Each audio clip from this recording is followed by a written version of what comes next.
Que le nom du Seigneur soit béni, que sa miséricorde et sa grâce soient sur la vie de chacun d'entre nous.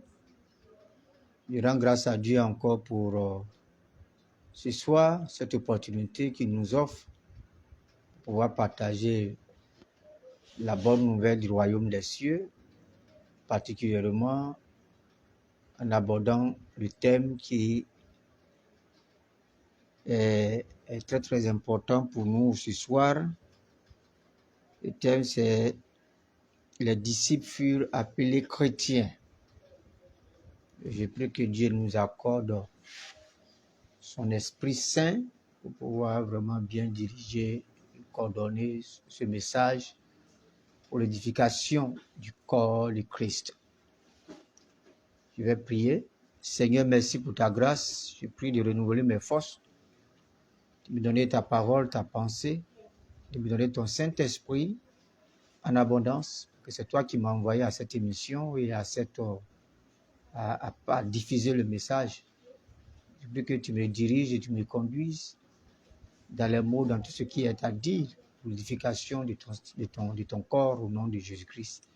Amen. Amen. Donc, le texte est tiré de Actes chapitre 11, verset 26 que je vais lire. Actes chapitre 11, verset 26 que je vais lire. Et l'ayant trouvé, il l'amena à Antioche pendant toute une année et ils se réunirent aux assemblées de l'Église et ils enseignaient beaucoup de personnes. Ce fut à Antioche que pour la première fois, les disciples furent appelés chrétiens. Le thème, c'est les disciples furent appelés chrétiens. Je bénis le Seigneur pour Victoire Live, pour Facebook, et puis la radio, toutes ces plateformes utilisées pour la diffusion de sa parole. Que le Seigneur soit béni et loué pour tout ça au nom de Jésus-Christ. Je tiens à introduire ça aujourd'hui, ce n'est pas long, pour comprendre qu'il s'agit des disciples qui ayant été dispersés à cause de la persécution, ceux qui arrivaient à Antioche par la grâce de Dieu, profiter pour pouvoir partager la bonne nouvelle qui concerne Jésus-Christ. Et le fait d'entendre qu'à Antioche, il y a un réveil, cela a suscité l'envoi par les apôtres de Barnabas pour aller vérifier et les exhorter à demeurer dans les voies du Seigneur. Et nous remarquons que juste après l'arrivée de Barnabas, il est allé à Tasse pour aller chercher Paul pour venir l'aider dans la tâche missionnaire. Et quand Paul est arrivé avec Barnabas, il avait dit qu'il faisait le travail avec joie, le travail du Seigneur se manifestait à travers eux. Ils étaient des hommes assez concentrés et utilisés par le Seigneur. Et plusieurs personnes crurent en la parole de Dieu qui a été annoncée. Et plusieurs personnes ont cru et se sont données au Seigneur. Et il avait dit qu'il y avait beaucoup d'enseignements. Les frères enseignaient beaucoup de personnes après l'arrivée de Paul. Et pendant toute une année, il y a eu déjà des réunions régulières. Des réunions régulières et des enseignements. Et plusieurs personnes ont été touchées et frappées par ces enseignements. Et ce fut à Antioche, dans ce contexte-là, que les disciples qui étaient vivants sur place, ainsi que Pierre et Paul et Paul, avec tous ces disciples mélangés, c'est à ce moment-là qu'ils furent appelés chrétiens. Donc, je veux qu'on comprenne bien l'histoire de ce qui s'est passé. Nous remarquons par là que ce sont les disciples qui ont eu cette appellation, des personnes qui marchaient avec le Seigneur, qui étaient auprès du Seigneur. Ce sont eux que le Seigneur a utilisés à cette époque pour apporter l'évangile du Seigneur Jésus-Christ. Ce sont eux qui ont été appelés chrétiens. Donc, nous remarquons que le mot donc chrétien a été donné aux disciples et par les païens, ceux qui les observaient dans la marche. Au fait, tout ce qu'ils faisaient était à la ressemblance de Jésus. Ils étaient très très bien concentrés sur leur mission et il n'y avait pas de différence entre Jésus crucifié et tout ce qu'il faisait, leur comportement, tout ce qu'il faisait ressuscitait et confirmait la présence du Seigneur Jésus-Christ de Nazareth.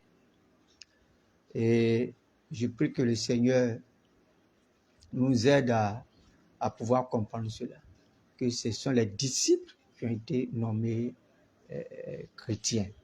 Et le mot chrétien, ce n'est pas pour n'importe qui, juste parce que j'appartiens à une assemblée ou quoi que ce soit, mais c'est un nom qui a été donné à ceux qui, d'abord, sont des disciples. On va prendre beaucoup de temps dans les semaines qui viennent à parler du disciple et du disciple-là, son concept. Mais pour ce soir, c'était juste pour dire que ce mot-là est lié à un type de personnes, un groupe de personnes. On dit tout le monde s'appelle chrétien. On ne sait pas qui est chrétien, qui n'est pas chrétien. Tout est mélangé. Et ça fait qu'on n'arrive pas réellement à distinguer et on nous a catégorisé quelque part pour dire voilà, ce sont les chrétiens. Mais à l'origine, un chrétien est d'abord disciple. C'est celui qui est disciple, c'est-à-dire apprenti dans le Seigneur auprès de quelqu'un, vivant la vie du Seigneur, manifestant le caractère et la vie de Christ. Et c'est cette personne-là qui est nommée, est appelée chrétienne. Donc, n'est pas chrétien ou chrétienne qui se lève comme ça, mais ce sont des gens qui ont marché avec le Seigneur. Et vous voyez là, le contexte dans lequel se trouvait l'Église. L'Église était persécutée. Toi qui disais être chrétien, tu étais tué. Ils ont même égorgé Étienne, ils ont égorgé Jacques, ils ont lapidé Étienne. Et toutes ces persécutions n'ont pas freiné leur engagement à marcher et à vivre pour le Seigneur. Cela confirmait véritablement qu'ils étaient des disciples. Et donc, étant donné qu'ils étaient des disciples, il n'y avait pas de raison que leur vie ne puisse pas ressembler à leur maître, que leur vie ne puisse pas ressembler à leur frère, qui est Jésus-Christ. La Bible déclare que le Seigneur a bien voulu faire Jésus pour que Jésus soit l'aîné de plusieurs frères. Donc Jésus au milieu de nous, Jésus en nous est notre aîné qui nous dirige dans les voies du Seigneur. Donc nous tous qui sommes en lui, qui marchons en lui, qui sommes sincères et qui manifestons sa présence sur la terre, ce mot chrétien, c'est à cette type de personnes que le mot chrétien est attribué. Ce n'est pas attribué à n'importe qui comme on le voit aujourd'hui. Aujourd'hui, malheureusement, la théologie n'a pas pu enseigner aux gens qui est chrétien de façon véritable. Et chacun, même de façon intellectuelle, se lève, je suis chrétien et tout ça. Ça a commencé à tout déranger. N'importe qui se lève sans aucune formation de base. On dit je suis chrétien et voilà. Donc, il n'y a pas eu vraiment de préparation à devenir chrétien.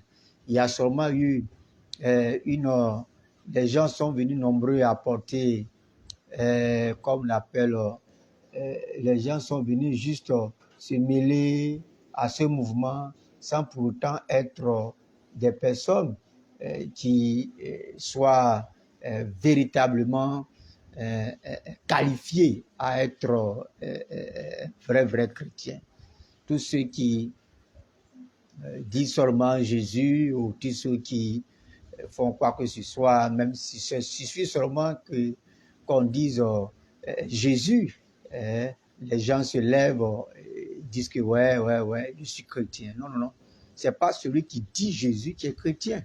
Mais chrétien, c'est une race de personnes qui descendent de Christ. Christ est leur premier-né et ils descendent de Christ. Ils sont nés par l'Esprit, ils sont nés de Dieu, non de la volonté de la chair des hommes du sang, mais ils sont nés de l'Esprit. C'est Dieu qui les a engendrés en lui, c'est Dieu qui a fait de ses enfants, et peu importe les menaces, peu importe la mort, peu importe tout ce qu'on peut les priver, sont prêts, parce qu'ils n'ont plus de vie pour eux-mêmes, à se lever et manifester la vie de Christ.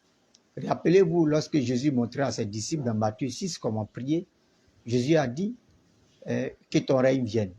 Donc, que ton règne vienne faisait partie de l'orientation de prière qu'il donnait à ses disciples. Donc, c'est à travers ces disciples-là que le Christ règne. Donc, sur la terre ici, il n'y a pas d'autre manière par lesquelles Jésus peut régner, si ce n'est par les disciples. Donc, celui qui laisse le Christ régner au travers de lui, qui manifeste Jésus de façon pratique, c'est celui-là qui est appelé chrétien. La chrétienté n'est pas liée à une sorte de religion où chacun vient pour tirer profit de qui est Jésus et ensuite dit non, voilà. Jésus fait grâce, il est le Dieu créateur de tout. Il peut répandre la pluie sur les bons et les méchants. Mais ceux qui lui appartiennent, ceux qui sont réellement ses enfants, c'est ceux-là que la Bible a nommés chrétiens. C'est très important qu'on puisse véritablement souligner ce fait. C'est très important. Si l'Église enseignait cela et qu'on était carrément clarifié sur le type de personnes qui étaient chrétiennes, il n'allait pas avoir de confusion, ni de plaintes au sujet des chrétiens qui ont fait ceci, des chrétiens ont commis des enlèvements, des chrétiens ont eu des armes, ils font trafic d'armes, des chrétiens trafiquants de drogue, des chrétiens ivrognes, des chrétiens adultères, impudiques, des chrétiens mêlés dans l'escroquerie. Non, au fait, ce n'est pas un chrétien. Un chrétien ne se mêlera pas dans l'escroquerie. Un chrétien, c'est toute une vie qui se manifeste dans la vie d'un homme. La vie de Christ qui se manifeste dans la vie de quelqu'un fait de lui chrétien. Chrétien veut dire Christ formé et manifesté à travers un homme. C'est ça qui est chrétien. C'était ce que ces personnes-là exprimaient. Quand ils voyaient, ils disaient, ah, mais ils font comme Christ. Donc, ils sont comme Jésus. Jésus dont on a parlé de lui à Jérusalem. Celui qu'on a crucifié. Celui qui prêchait la parole de Dieu. Ils font comme lui. Le caractère, leur vie est semblable à lui. Alors, ils sont chrétiens. Donc, le mot chrétien a été donné aux disciples suite à la remarque de la vie du Christ qui manifestait dans leur vie. Donc, quand quelqu'un ne manifeste pas la vie de Christ dans sa vie, il ne peut pas dire qu'il est chrétien, mais il est un autre type d'homme, mais pas un chrétien. Et c'est dommage que le ciel ne puisse pas te reconnaître comme chrétien, et toi qui t'appelles chrétien par ta nation, par ton ethnie, ou par quoi que ce soit. Nous ne sommes pas chrétiens parce que nous avons une carte des membres d'une église, mais nous sommes chrétiens parce que tel Christ est dans les cieux, tel nous sommes ici sur la terre. Nous sommes chrétiens parce que sa vie règne à travers nous. Sa vie est avec nous. Sa vie se manifeste à travers nous. C'est parce que Christ n'est pas mort à travers mon caractère et ma vie que je dis que je suis chrétien. Je suis chrétien parce que celui qu'on a crucifié sur la croix est ressuscité et vit en moi. Et comme il vit en moi, il fait de moi un chrétien.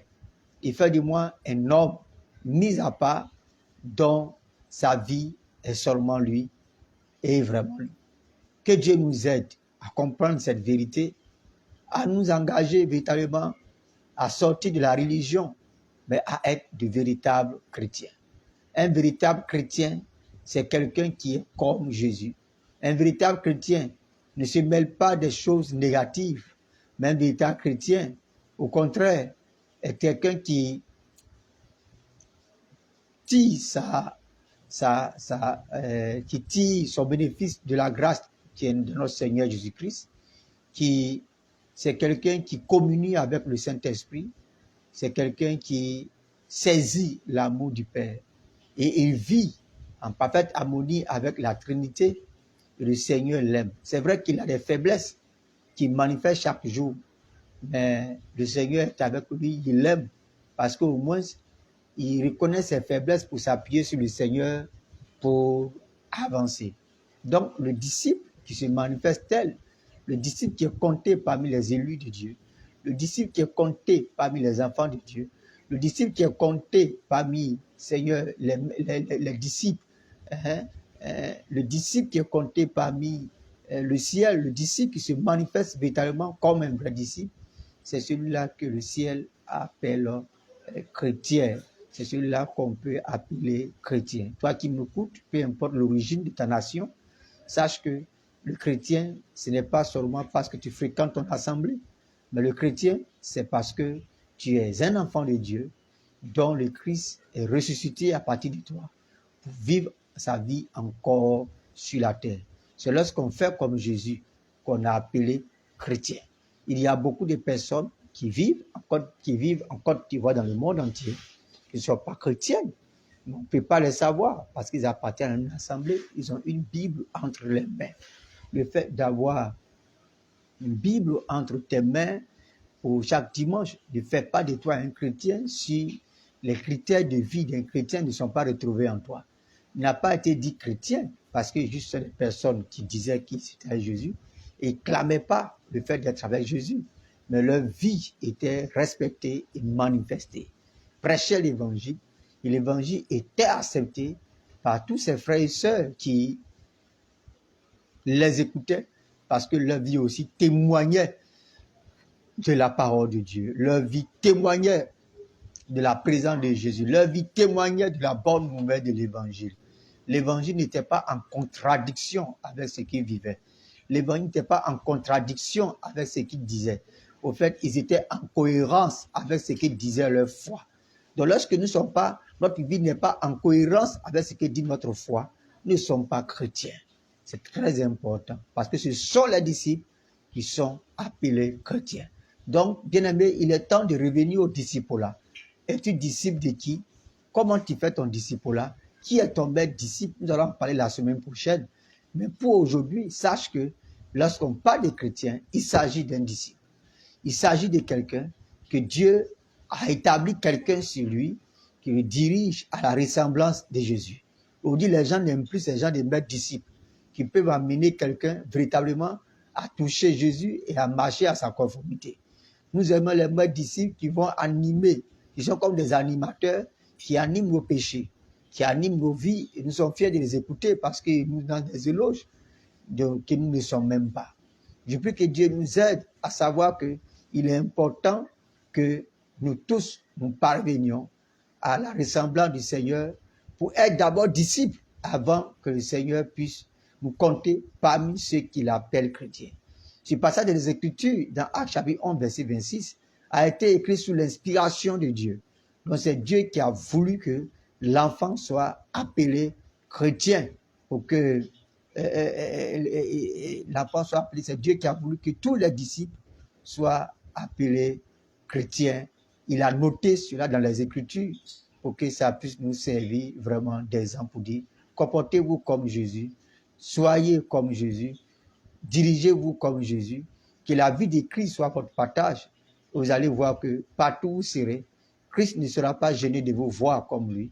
Christ ne sera pas gêné de se manifester à travers vos vies. C'est très important. Car quand Christ reçoit un bon corps, quelqu'un qui est disposé à le recevoir, Christ n'est pas gêné de se manifester encore comme il a été sur la terre avec nous. Jésus continue encore de se manifester. Jésus continue encore d'être avec ses enfants. Il est vivant. Il peut être dans la vie des gens, opérer comme il avait opéré ici sur la terre, conformément à tel qu'il était, si réellement nous le laissons vivre à nous. Et c'est là que nous serons aussi de véritables chrétiens. Je dis que je ne serai pas long parce que c'est le message d'ouverture pour nous amener à saisir qu'il y a une vie à saisir, il y a un homme à ressembler, c'est Jésus. Et c'est quand nous le ressemblons, quand nous sommes avec lui, que nous sommes appelés chrétiens. Que le Seigneur nous aide à devenir comme Jésus, à être conforme à son image, à marcher avec lui de gloire en gloire, afin que ce mot chrétien, nous soyons aussi reconnus comme faisant partie de notre nom, parce que le ciel l'approuve, parce qu'il est défini selon le ciel, selon la volonté de Dieu établie dans sa parole. Que le Seigneur nous bénisse et nous accorde toute sa grâce durant toutes ces semaines et qui nous aide à savoir que nous sommes chrétiens parce que Christ est en nous. Il vit en nous et manifeste sa vie envers nous. Et nous sommes chrétiens parce que la vie de celui qui est dans le ciel vit en nous. Nous sommes chrétiens parce que le péché, sa tête a été écrasée sous nos pieds. Nous sommes chrétiens parce que le Christ est vivant, vivant et vivra éternellement.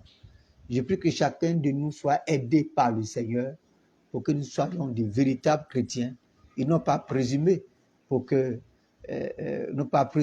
pouvoir rater le ciel plus tard. Prions que le Seigneur nous aide et que sa grâce et sa miséricorde nous accompagnent et que nous puissions devenir de véritables chrétiens ou établis par Dieu sur les églises, sur les nations et que Jésus-Christ soit glorifié dans tout cela au nom de Jésus. Amen. Seigneur, merci pour ta grâce, merci pour ta parole, merci pour ton Saint-Esprit qui nous a aidés à comprendre qu'il est important que nous sachions qu'il y a effectivement des chrétiens qui existent.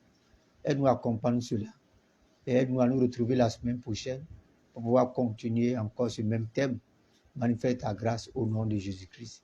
Merci Seigneur. Amen. Que le Seigneur vous bénisse. À la semaine prochaine.